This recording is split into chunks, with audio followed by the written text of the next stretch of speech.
Hello everyone, magandang oras sa ating lahat. Welcome to my videos. Maraming salamat sa panonood at lalo na sa mga nag-subscribe. Thank you guys. At kung bago ka pa lang dito sa aking videos, huwag kalimutan mag-like, comment, share, and subscribe para updated ka sa aking mga bagong upload na mga videos na mayroong mga gandang kasaysayan at halaga tungkol sa ating mga barya. Guys, ito yung ating coins ngayon guys. Ang 50 centavos ng coins of Brazil. Mayroong taon na 1994. So tapusin lang din video guys para malaman natin ang tungkol dito guys.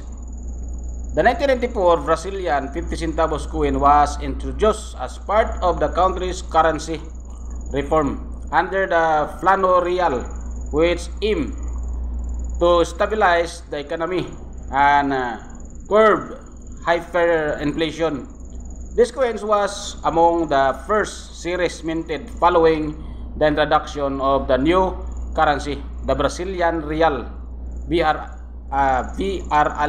or L, in July 1994.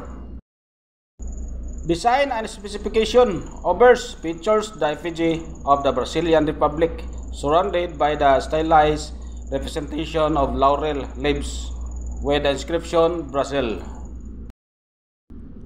Reverse display the denomination 50 centavos flanked by laurel leaves against diagonal stripes with the year 1994 below. With a composition of stainless steel, weight 3.92 grams and diameter 23 mm, edge plain. These coins were minted by the Casa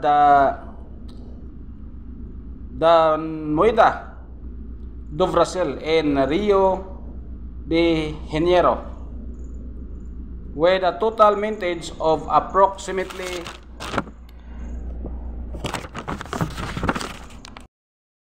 471,898,000 pieces in 1994. Current value, the value of this 1994 50 centavos coins largely depends on its condition. Very fine, approximately 0.16 US dollars. Extra fine, approximately 0.21 US dollars. And the uncirculated condition, or approximately 0.92 US dollars. These values are approximate and can vary based on the coin's condition and the current market demands. Given the high mintage, the coin is relatively common among collectors. So napaka-common sa coins na ito guys dahil mayroon siyang 471 million ang kanyang ginawa na piraso sa baryang ito guys ng Brazil. So maganda dito guys kung mayroong mga error. Kahit na marami ang ginawang barya, umabot ng 471 million, basta mayroong error, ay mabibinta mo rin sa napakataas na halaga. Kailangan lang tingnan mabuti ang ating mga coins na hinawakan para ma-identify natin ang ating mga coins na mayroong error.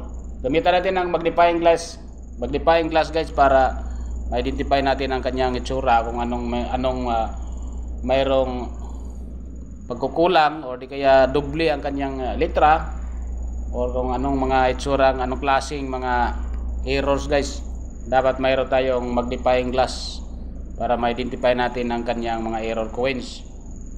Yun guys ang ating mga nakuhang impormasyon guys tungkol dito sa ating barya guys ng Brazil, ang 50 centavos. Maraming salamat sa panonood guys at God bless sa ating lahat.